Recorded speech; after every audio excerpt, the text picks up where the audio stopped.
నమస్తే, welcome to iDream. నేను మీ మాధురి. మోకాళ్ళ నొప్పులు, మోకాళ్ళు అరగటం వల్ల వచ్చే నొప్పులు, ఈ నొప్పులు ఎందుకు వస్తాయి, ఏ సిచ్యువేషన్లో దీన్ని సీరియస్గా తీసుకోవాలి, అండ్ దీనిలో వాడే గుజ్జు మాత్రల వల్ల మనకు ఉపయోగం ఏంటి, డీటెయిల్గా చెప్పడానికి మనతో పాటు ఉన్నారు డాక్టర్ మనోజ్, ఆర్థోపెడిషియన్. తనని అడిగి డీటెయిల్గా తెలుసుకుందాం. Hello sir. మనకి మోకాళ్ళ నొప్పులు వస్తున్నప్పుడు మనకి గుజ్జు టాబ్లెట్స్ అనేవి ఇస్తూ ఉంటారు. అసలు ఫస్ట్ మోకాళ్ళ నొప్పులు ఎప్పుడు వస్తాయి, ఈ గుజ్జు టాబ్లెట్స్ వల్ల దాన్ని ఎలా రెక్టిఫై చేసుకోవచ్చు?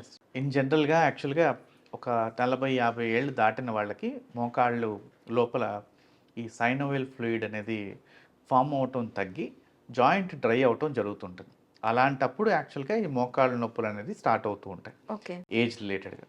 సో ఎప్పుడైతే ఈ సైనోవియల్ ఫ్లూయిడ్ అనేది తగ్గిందో, ఈ సైనోవియల్ ఫ్లూయిడ్లో ఏముంటుందంటే హైల్యూరానిక్ యాసిడ్ అనే ఒక చిన్న ఇది ఉంటుంది.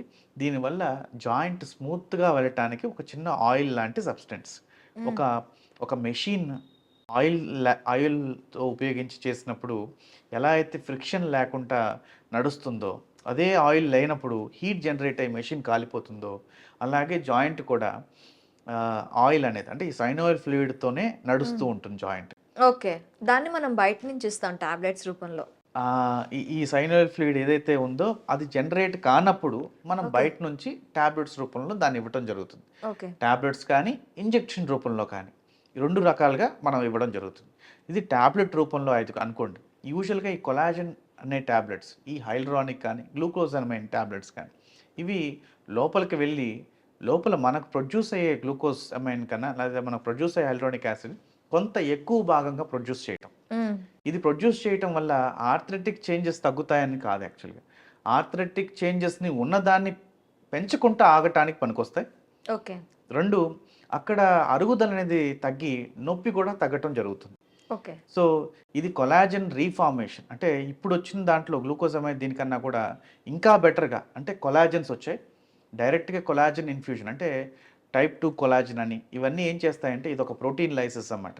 సో ఇవి లోపలికి వెళ్ళి ఏదైతే భాగం మనకి డ్యామేజ్ అయిందో కార్టిలేజ్ భాగం దాన్ని రికవర్ చేయటం జరుగుతూ ఉంటుంది. ఆ స్మూత్నెస్ అనే అంటే మృదు స్వభావం అంటారు దాన్ని. సో మోకాళ్ళ పైన ఉన్న ఈ కార్టిలేజ్ భాగాన్ని మృదు స్వభావం ఇది కరెక్ట్గా ఫామ్ అవటానికి జనరేట్ చేయడానికి ఒక చిన్న లేయర్ లాగా ఫామ్ అవుతుంటుంది. ఇది గ్రేడ్ 4 కానీ గ్రేడ్ 4 దాటేసిన వాళ్ళకి యూజువల్గా ఎక్కువగా ఈ టాబ్లెట్స్ ఉపయోగపడవు. ఓకే. సో గ్రేడ్ 1 నుంచి అంటే ఆర్థరైటిస్ స్టేజ్ స్టార్ట్ అయినప్పటి నుంచి ఈ టాబ్లెట్స్ వాడటం ఇస్తాం. సెకండ్ స్టేజ్లో కూడా టాబ్లెట్స్ ఇవ్వచ్చు. థర్డ్ స్టేజ్లో టాబ్లెట్స్ ప్లస్ ఇంజెక్టబుల్స్ అంటే హైల్యూరానిక్ యాసిడ్ ఇంజెక్టబుల్స్ కూడా ఇవ్వచ్చు. ఫోర్త్ స్టేజ్ వాళ్ళకి కొలాజన్స్ విత్ టాబ్లెట్స్ అండ్ ఇంజెక్షన్స్ ఇస్తాం.